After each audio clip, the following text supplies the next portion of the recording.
Brother Eric John Phelps here at 24/7 World Radio Podcast on this day, beautiful day of March the 7th, 2025. It's getting warmer here in the bustling metropolis of Newmanstown. And we have with us this evening at 6 o'clock our dear brother in Christ and this most notable board-certified nutritionist that's been around for a few years. And he always has some wonderful information. And I got a text from Brother Alec that he's so glad you're back. And so there'll be others, of course, are glad too. So you just really can't get information like we get from the doc. So Dr. Jeff Sullender, welcome to the broadcast. Well, it's a pleasure to be here again. Nice to hear the feedback. Yeah. Okay, well, what do you have for me and the listeners tonight? Well, the last two sessions, we talked about a very important fundamental of health, which is energy production. Because as we all know, without energy, not much is going to happen, whether it's activity or repair or immune defense. So we all rely upon energy, and that relies upon mitochondrial function. Mm-hmm. So we're bringing in some new concepts, new understanding about how mitochondria function, the necessity they have for both light stimulation and nutrition. And I also made the statement previously, I think in the first go-around, that we have to now consider light as an essential nutrient. Well, that's so true. Really do. It sounds weird and occultic, but it sounds so true. It is true because all life, I think, is derived from light, and the food we eat has to have light in it to make all those things happen for the food to grow. So it makes perfect sense, but we were trained as atheists and communists, and man lives by bread alone, and all that matters is the physical things, and nothing like frequency or light or magnetism or anything like that. So I just welcome everything you add to this wonderful topic, brother. Well, and you know more than anybody that, all of this other aspect and understanding of health was all drummed out as a result of the Flexner report, where we were driven down into a 5-sense, two-dimensional model, which was basically petrochemical medicine. Amen. And Flexner was an agent of the Rockefeller cartel, which John D. Rockefeller, in that tremendous book, The Career of John D. Rockefeller, tells us, written in 1912, that he modeled his Standard Oil Trust after the Jesuit order, and that he considered himself to be the Jesuit general of the trust. So everything that proceeds from the hand of Rockefeller proceeds really from the controlling hand of the Black Pope. And so Flexner was a part of the Jesuit perversion of our country, and he's one of the most sinister, evil-looking people I've ever seen. His picture is in Des Griffin's work, World Without Cancer. And if the listener hasn't read that book, it's a classic you really need it for your library. Go ahead, brother. It's a fundamental. So I think last time when we spoke, I think we kind of were ending up on another aspect of this process that's the core of what mitochondria really do to make energy, and that's something called the electron chain transport, where basically these 4 different complexes within this structure of the mitochondria have to pass an electron down the line from complex 1 to complex 2 to complex 3 and complex 4. And in doing so, that's what allows that structure to actually produce energy, usable energy that our cells can do or can use. So whether it's a liver cell, a brain cell, a heart cell, a muscle cell, it's got to produce its own energy locally. And this is all done by this process. It's pretty amazing. And remember, one single cell in our body may have 4,000 mitochondria. Really? Depending upon the cell, some cells have more, some cells have less. But highly energy dependent tissues and organs have to make a lot of energy, so you have to have a lot of mitochondria. And they have to be functional and they have to be healthy, which we've touched on before because they can be damaged. So a heart cell would have more mitochondria than a muscle cell. In humans, yes. In humans, our mitochondrial dominance is in heart and brain. I see. compared to apes and chimpanzees, where it's less in the brain and heart and more in the muscles. I see. Right. So it's a genetic difference. It's a genetic difference, right? And so what do humans suffer most in terms of chronic disease? Heart and brain. Heart and brain. Yep. Heart disease, all the neurodegenerative processes, Parkinson's, ALS we have, and that's where most of our mitochondria are deposited. Which further refutes the religion of evolution, because there are DNA separations or differences that cannot ever take place over a period of time and mutation and still retain its complexity. Would you agree with that? Yeah, there's vast differences there. I mean, we actually have fewer genes than the apes, which is interesting, because if you make the assumption that as you become more complex in biology, you would expect to have more genes. That was the great surprise. And they were completing the Human Genome Project. They thought, well, a fruit fly is going to have 15,000 genes, and humans will have 220. Turned out it wasn't that way. Fruit flies have about the same number we have. So how does that work? Yeah, how does that work? It wasn't a logical linear thing. So we now know from the process of epigenetics that it's not that the genes are predeterministic, it's that how the genes express and whether they are turned on or turned off, or they express or don't express, and they don't do that themselves. That's due to environment. So the environment either turns the genes off or turns the genes on. Right. So you can have a gene for that may, if it was active, lead to a predisposition to a certain condition. But if a gene is not active, if it's silenced, you can still have the gene, but it never manifests into anything diagnosable. Very interesting. It is. I'm just wondering what the connection is, because I truly believe that cancer is a fungus, as Dr. Simonetti says in his great book, as well as parasites. So I'm wondering what the parasites and the fungus accomplish to the dormant genes. Maybe they trigger the dormant genes in cancer to get active. Well, or maybe our toxic, polluted environment, both food and environmentally, as far as non-native EMF, is what shuts or activates certain genes, making us highly susceptible. Yeah, that makes sense. Goes back to the whole thing: does the microbe cause disease, or does being susceptible to the microbe cause disease? Right. It would generally be susceptible. Right. Because other than that, the microbe then can't do any damage. It's like plants in nature. They're not attacked by flies or other things for their destruction if they're healthy. Does that make sense? So if that's the case, well, it's got to be the same way with us. If our systems are healthy, we're not going to be subject to a fungus. Sure. Does that make sense? Well, yeah, it all goes back. That was the great argument between Béchamp and Pasteur, right? Béchamp the Protestant and Pasteur the Roman Catholic. Yep. Oh, is that what it was? That's interesting. Huh. Wow. The Jesuits made sure the Pasteur got number one. Yeah, and so it goes back. So again, in the issue of immune defense, which we all are extremely cognizant of, we have to have energy to defend. We have to have energy to make antibodies, or to have our white blood cells move around and do their little Pac-Man thing. That's all energy dependent. So ultimately, it comes back to the health of the mitochondria. I like that. Do their little Pac-Man thing. I mean, that is so illustrative of what they're doing. That's a great parallel, brother. It also dates me too, but anyway. That's right. I remember when my sister got Pac-Man for my little boys many years ago. Long time ago. Yes, indeed.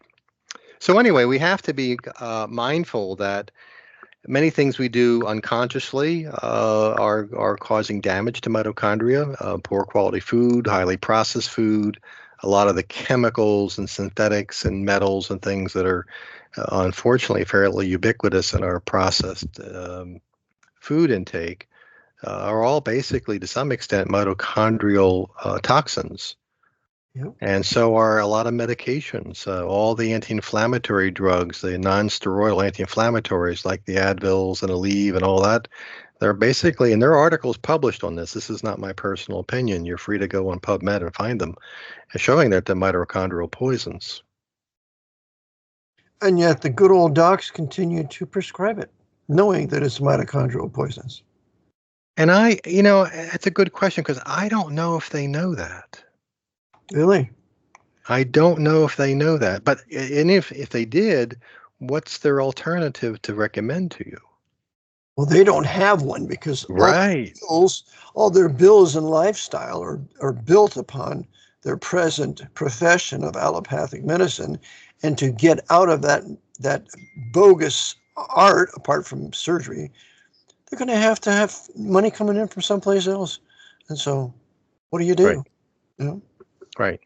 So as I think we touched on last time, and I'll just review because you can't say it too often, there are a couple of key nutrients. I mean, all the nutrients are important, and doing periodic detoxing, and we can talk about that in a future episode here, but there's some very important nutrients that are built right into this electron chain transport that we have to have. And everybody, I think, now knows about coenzyme Q10. Mm-hmm. CoQ10 is an integral part of passing that electron from complex 1 to complex 2 to complex 3. So really, everybody should be taking CoQ10. Well, if you're on a statin drug to suppress cholesterol production, you really have to, because the statin drug inhibits the very enzyme which makes your coenzyme Q10 in your body. Wow. So the enzyme which actually produces cholesterol also produces coenzyme Q10, and when you suppress that enzyme, you suppress the production of both. It's not a choice. Not a choice. Because being deficient in CoQ10, you're deficient in everything. I mean, in everything. It just basically compromises the entire electron transport system. It short circuits your central nervous system, right? Well, it's going to lead to a whole host of problems, and depending upon what organs most hit is where you're going to experience that. So, everybody gets a kind of a different kind of spin the wheel, and let's see what comes up. So CoQ10 is one. There's also a couple of B vitamins, niacinamide, which is a form of vitamin B3, and riboflavin, which is vitamin B2. These are also integral parts of this process. So if you're taking a good quality B complex, you're probably to some degree covered. We don't need a huge amount, but we have to have some to enable those processes to move forward. And if we take too much, we just urinate it out because it's water soluble, right? We can, but if you're using, for example, niacinamide, there's some very interesting strategies that have been put forward. You can actually take more than is optimal and actually overload the enzyme. So if you're in a therapeutic mode, and that's kind of beyond the moment here, but if you're in a therapeutic mode, there's a sweet spot in taking just enough to do the job, but not so much where you're just choking the system. And that's where guys like you come into play. Yeah, I mean, clinical nutritionists, physicians who are aware of this, it's not that exotic anymore, but anybody who understands functional medicine, as it's sometimes called, or mitochondria-oriented care would understand this. It's been popularized in the last couple of years fairly widely. Sounds great. Yeah. So go ahead. And the other one, which is a surprise, is vitamin K2. Vitamin K, we did talk about this briefly last time. There's two forms of vitamin K. K1, which is found in plants, and that's involved in our blood clotting. And vitamin K2, which is a process resulting from fermentation, is not a clotting controlling vitamin form of K. K2 is found more likely in, you'd find it in liver, but you'd find it in ripened cheeses, as for example. So the more ripened the cheese, the more you're likely to find K2.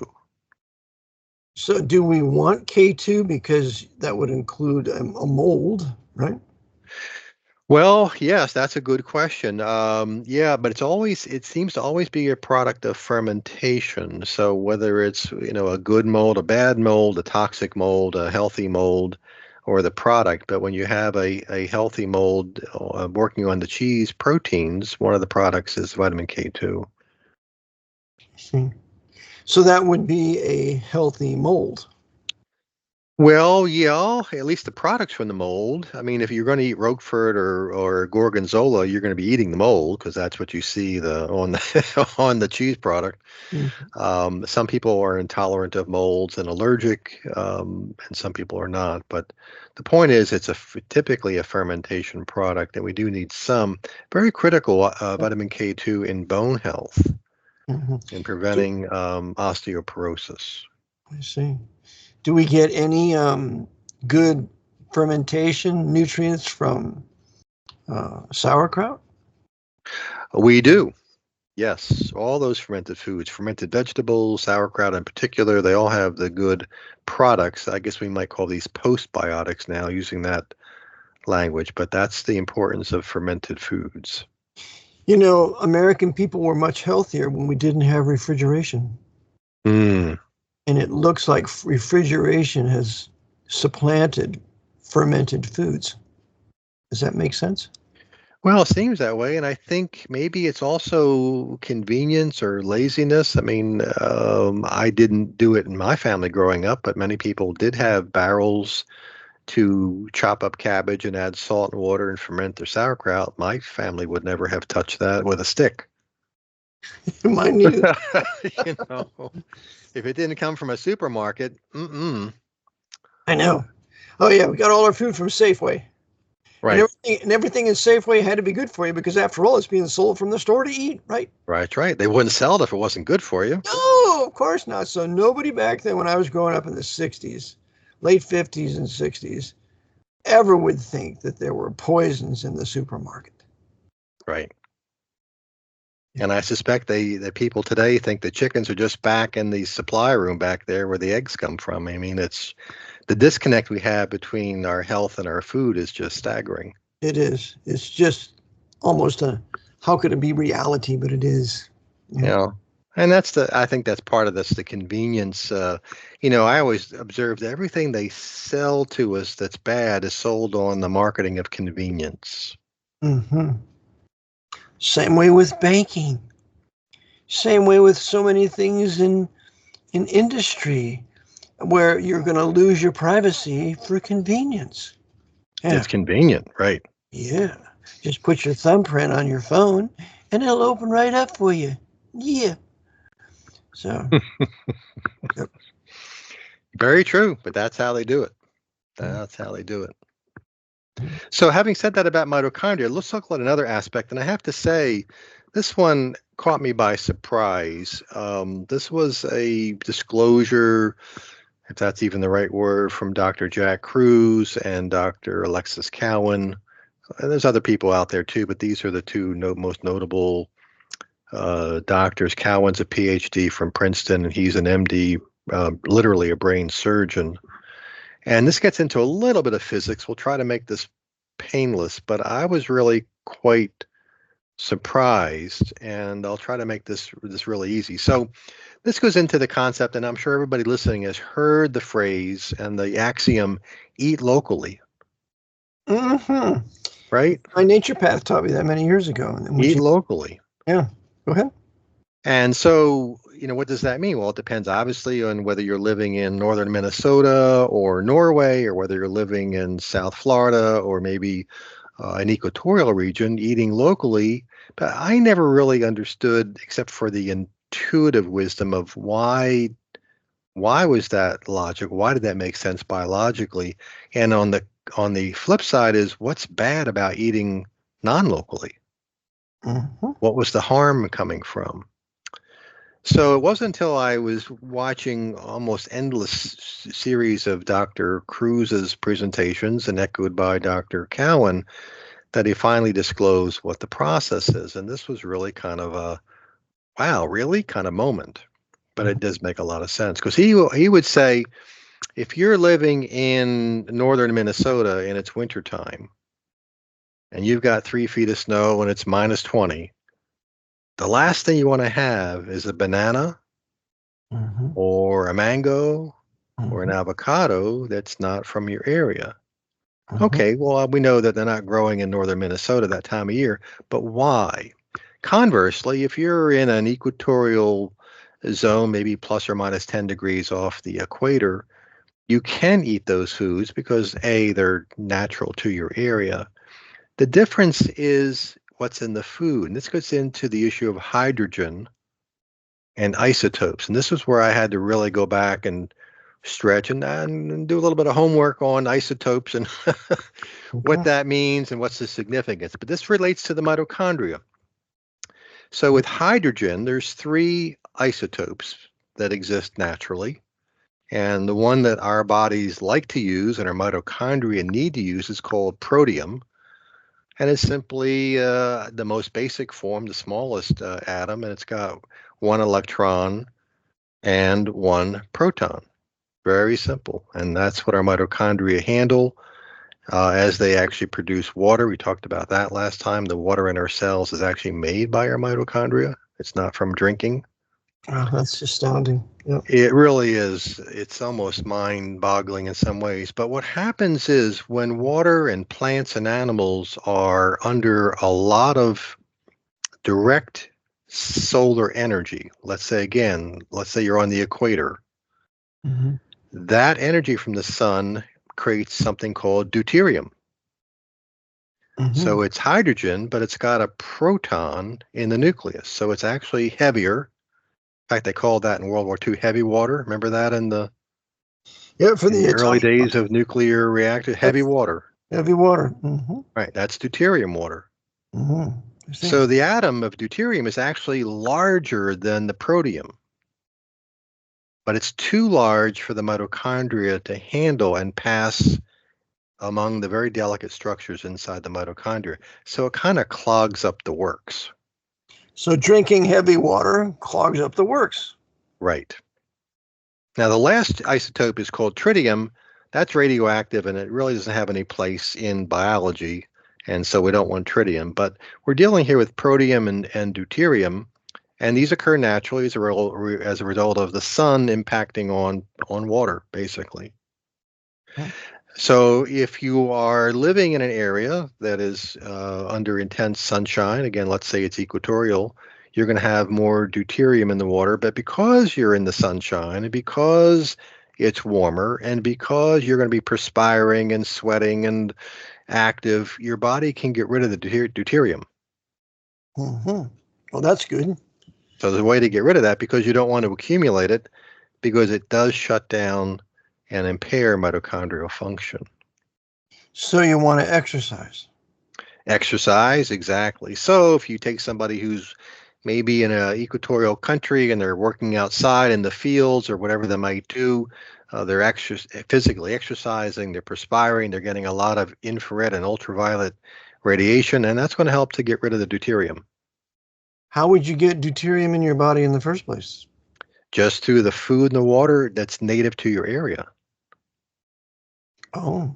So if you drank water that was from your region, it's going to have the deuterium based upon how much sun hit the water. Oh. The least deuterium is found in northern climates, let's say Iceland, Norway, because the sun is typically very weak. Mm-hmm. So you should not drink that water there? Well, if you have an illness and it's a mitochondrial illness, then you want to basically drink more low deuterium water. Well, like, how about water I've drank for many years is distilled. That's low deuterium water, right? Well, I've looked into that, and it doesn't seem, depending upon how it's done, that distillation takes the deuterium out. I was hoping it would. Mm. Um, but a lot of people, if they have a chronic illness, and this is the funny thing, when I heard this, I said, nah, you can go onto Walmart's website, you can go onto Amazon, and you can type in deuterium depleted water, and you can buy it by the case. Huh. And it's pretty pricey. It's pretty pricey. You might get a case, 12 bottles, and it depends on how low the deuterium. If it's down to 10 part per million or 25 part per million, you might spend $250 for 12 bottles. Isn't that amazing? It is amazing. Well, there's got to be a process whereby they reduce the deuterium in the There's water. a process. I'd love to know what the process is. Maybe there, someday we'll have a little home deuterium depleting like a filter. I don't know, but anyway, you can buy this. Now, normal water might have anywhere between 130 to 150 part per million, and higher as you go south and less as you go north. So drinking a water, if you're into specialty waters, a water from Iceland, out of the volcanic regions, is going to have lower deuterium. And a lot of waters actually will put this in their technical specs. I didn't even know this. I was just blown away. So therefore, if we want to drink healthy water and we go to Central America or something like that, where they're high deuterium in the water, we should drink some water from some other place. Is that correct? Yeah, or bring it with you, because some people, because of the cost, if they get a case of that water, they may just dilute it 50-50. So now they're getting maybe 75 part per million, which is still half of what they might be getting out of their tap. So whatever you pull out of the ground based upon where you live, this is again goes back to eating locally, which also includes drinking water from your source, so it matches your environment. Yeah. You don't want to have a lot of deuterium. This goes back to Dr. Cruz's example. If you're in northern Minnesota, and I'm just picking on them for no reason, a banana from a tropical zone is going to have a lot of deuterium in it. Mm-hmm. Because of the water that went into the banana, uh-huh. or the mango, or the dates, or the pineapple, right? It all has the water of the local area, therefore it has the deuterium content of the local area. So if you're in a cold, dark climate, you don't want a lot of deuterium. Right. So you're going to do poorly. Uh-huh. So therefore you should not eat the bananas and the mangoes and the not in the wintertime. Right. Now you could argue that when summer comes, and let's say you're not too far north, but it's hot and humid in the summertime and you're outside and you're perspiring and swimming, you could actually do those foods because you have a way to get rid of the deuterium. Mm-hmm. Do your exercise and sweating. Mm-hmm. Right, exactly. And that's how our body deals with it. But if you have a mismatch between the environment, again, cold, dark, dead of winter north, and you're bringing in tropical high deuterium foods, it's not going to be a good match, especially if you have a chronic illness. Who would ever dream of that? I had to watch those podcasts like 3 and 4 times and go back and look up isotopes. And then sure enough, I went and checked on the big online stores, and yep, you can buy deuterium depleted water. It's a real thing. Wow. And people that have degenerative issues are told to take lots of vitamin C. Mm-hmm. Well, vitamin C could very well be, if it's a juice, high in deuterium. It could be. And so you don't want to take that kind of vitamin C. Right. So if you're fighting a cancer or chronic illness and you're living again in a northern climate, you wouldn't be juicing mangoes and papayas and pineapple. There's a lot of vitamin C in there, but you're getting a load of deuterium. Yeah. And if you're trying to, help your mitochondria work on your behalf, that's not helping. So you should have really a high-end powdered vitamin C. High quality, naturally produced vitamin C. It's possible to do that, certainly. I mean, you'll pay more than the synthetic, but it just makes sense in a way that we have to match the food and the environment and what our bodies need. Makes perfect sense. My naturopath taught me many years ago, Eric, always eat the food that's in season and unique to where you live, the area in which you live. Yeah, and that was kind of a real axiom in the naturopathic mindset. But I don't think at that point this part of it, the reason was known. Yeah. But it also raises the question: can you be a healthy vegetarian at a latitude and a climate where it's dark and cold? I would say no. I would say no also. Mhm. Because what are you going to be relying on if you're a vegetarian and you're living in Quebec or Norway or something? What are all the food's being flown in from somewhere else? Mhm. Yeah. So it's a big new dimension to trying to match what's the healthiest diet for each of us based upon, again, where we're living and certainly with the season. Now think of the ramifications of this. This ends bringing in food from South America into North America to eat. Right. This ends the whole commercial food project that is killing people, making people sick because they're eating, like you said, food from another country, another clime, whatever, and they're getting sick over it. So this stops it. So if anybody really wanted to have a healthy populace, we're not going to import foods anymore.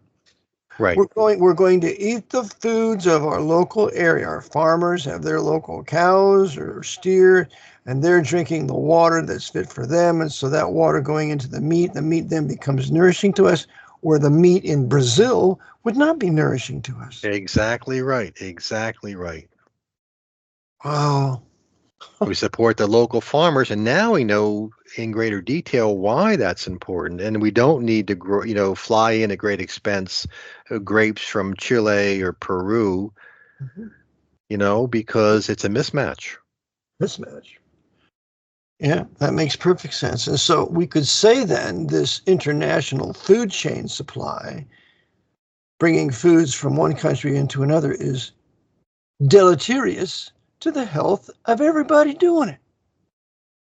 Makes sense? And yeah, it certainly does to my mind. And plus the fact, because of the logistics and shipping, you probably have to spray something on those Yeah. Oh, crates of grapes or whatever they are so they don't all mold out, yeah. They don't mold out. That's right. This food because, wasn't made to store. It was made to pick right. and eat, to pick and eat. Exactly. It's supposed to be fresh on the vine with all the constituents and fresh, vine ripened or tree ripened food. That doesn't happen when it was picked 2 weeks ago and gassed to look ripe. Right. I remember a Chinese guy said to one of my buddies, he said, "How you Americans be healthy?" He said, "You don't eat fresh meat. In China or wherever, what was it, Hong Kong, we have fresh meat every day. The meat's hanging up. People go down to the market, we buy fresh meat every day, and that's what we have every day." And it made such sense, but the time involved in doing that? You Oh, don't it's all time intensive. Yes. time intensive. So therefore, to be given over to commerce that demands so much time on the computer and whatever, we don't have the time to tend to right food to go get it and eat it. So it's a choice. Are we going to be erudite in making millions on the computer in commerce, or are we going to get the right food so we can stay healthy? Back to convenience. Back to convenience. Yeah. I thought this whole topic, I mean, this to me came out of left field, but the more I researched it and dug into it and watched other people talk about it, I just said, wow, this really makes sense. And the fact you can buy different grades of deuterium depleted water said this is a real thing. Wow. It is. It is the real thing. Well, look how healthy nations were when they weren't traveling all over Right. everywhere. Right. They had their own food. They had their own clothes. They had their own whatever they did throughout the day. Their own routines. Everything was simple. No stress. We didn't live in a world of electric wires and telephone poles making us weak. Mm-hmm. And, that wasn't long ago. No, what, 1880 something was the first electrification? Yeah. 87, somewhere in there.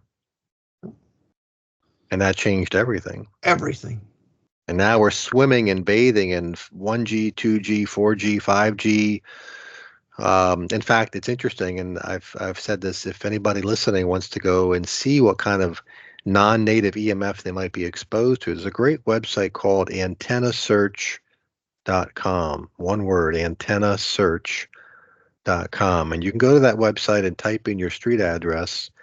It'll pull up a little map with every known registered radiating antenna in like an 8-mile radius, and your jaw will hit the table. Oh, what was that again? Antennasearch.com. Antennasearch.com. Okay, I'm going to do that. That is a wonderful piece of information. Thank you, Doug. And I've seen people do that, and they thought, well, I live rurally. There's not much out here, and they pull up the map, and there's 437 antennas, within 8 miles, and they say, what? Yeah. Because don't forget, you have police and fire and UPS and FedEx, and everybody's got an antenna to talk to their drivers. Right. Right. I know of a farmer. He had 4 great big chicken houses. And he noticed one house was not producing very much at all. And he wondered what the problem was. It was a high-powered tension line going near that place. And it was not affecting the other houses but that one. And he was looking for a way to resolve that problem. Of course, he was losing money because of that high-powered line. You bet. Mm-hmm. Same way with these farmers with their milk.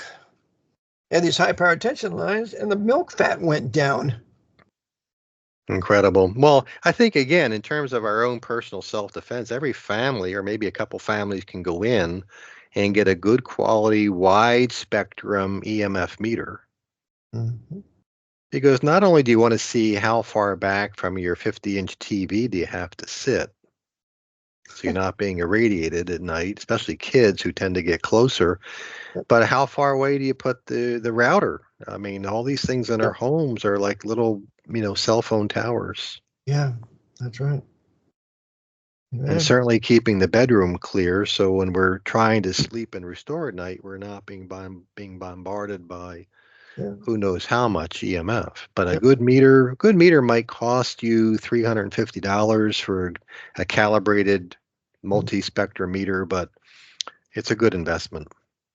Well, that makes sense, because when the wife would kick me out of the house and I had to sleep in the chicken house, although I had to be around the chicken grains out there, I felt better. Well, a lot of people comment. That's a good example. They go to the beach, they take a vacation 1 week or 10 days out of the year. They go to the beach and they got their feet in the water. They're getting full spectrum sunlight. They're away from the blue light from the computer screens and all that. They're getting grounded from the wet sand. Yeah. Right? I mean, all the elements are there. Yep. As we were intended to live. Right. Exactly. It's going to be interesting in the millennial kingdom of Christ just how things are going to be powered. But it most assuredly will be in complete sync with nature and the energy of the earth. And it's going to be really fun to see. I think electromagnetic motors will be used because they're DC. Mm-hmm. Make a DC out of them. And so when there's direct current, it's a natural current. And we should be able to have everything with that. No telephone wires or telephone poles. God deliver us. The technology's there, but obviously, as you know better than most people, what we had was selected for a reason. Yeah, to hurt you. And it wasn't for our benefit. That's correct. That's right. That's why Edison destroyed Tesla's work. Because Edison was one of them, and Tesla was not one of them. And so I know Tesla's AC and Edison's DC, but no, the Tesla's tower was destroyed in New York. Can't have any free energy now. And you can just take AC and run it through a transformer to make it DC.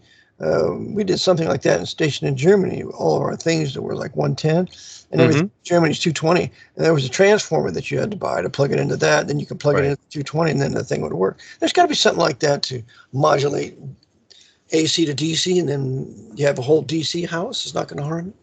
No, and I don't know if it's still done, but I know for people who had motor homes, certainly in the boating world, boats were always DC. Yes. Because you're running off the batteries. If you were at the anchor or someplace at a slip in a marina, you're running off your DC batteries. It was all DC lighting and so forth in the cabin. Mm-hmm. Yep. So you didn't have that issue. Yep. We were healthier. Yeah, that makes perfect sense. It would be a wonderful great awakening where serious men with power and wealth would say, you know what, we're done with this, and we're going back to what we know is healthy for us and what works at the same time. Right. Well, it's funny, even today with people using solar, they get the solar production in the panel, which is DC, then they have to run it through an inverter to make it to AC. Yes. Instead of running just everything AC through the house. Just run the panel off the DC and put DC lighting in. Yes, sir. But then in that issue, you're going to have to disconnect from central power. Mm-hmm. You got your own DC, and we can't have that now. Oh. All these things, the more you dig, the more, sometimes, again, this whole deuterium thing kind of took me by surprise, but you say, okay, let me wade through this and look at the science and check it out. And wow, okay, now it makes sense. Mm-hmm. But I've never heard anybody talk about it except, and I'm sure this will become more popular, but Dr. Cruz and Dr. Cowan, and there's more people now catching on and interviewing them and more. So for anybody listening who has a chronic illness or family member, you may want to look into that information. I'm giving just kind of the cliff notes here because it's such a broad topic, but at least it introduces you to the importance of looking at this. Oh, my, yes. It's the first time I've ever heard of it with you on the program with us here. First time. I kind of think I like to think of myself that I'm kind of versed in this. Never heard of it, brother. So thank you. Same here. That's why I was taken by surprise. I keep up on stuff. I'm always involved in the reading and the research. I said, deuterium? Excuse me? So now it's part of the toolbox. Wonderful. Wonderful. And people are living longer after this 50-year renaissance we've been going through with assuming responsibility for our health rather than giving it all to the drug peddlers. People are getting healthier. They're living longer, seeing that they're becoming more successful than if they would have went to the doctor to get a drug. And it's really growing, I believe. I think we're healthier now than when I was growing up in the 50s, the 60s. Well, as far as eating right for an adult to doing that, we're all jacked up from the filthy vaccinations and making us weaker and those kinds of things. But as far as food and using herbs and wanting to do alternative things or real things, I think we're better off than we were when we were growing up. Yeah, the knowledge has expanded exponentially, the choices. The only thing I would probably add to that is that the entry level of knowledge is higher than it was because you have so many things to overcome. Yeah. Yeah. It's 50, 60 years ago, all food was organic. Yeah. Yes, it sure was. Yeah, and I can remember watching the movie Bewitched, the weekly thing. I remember that. Do you remember when they made fun of the woman on there when she was eating alfalfa sprouts? Oh, and other things. They were mocking natural foods. Yeah.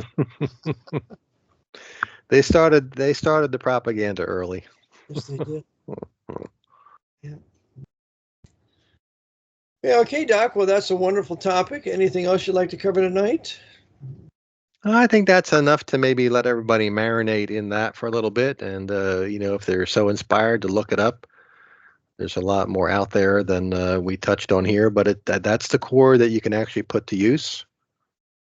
Eat locally, eat in season. Now you know something about why.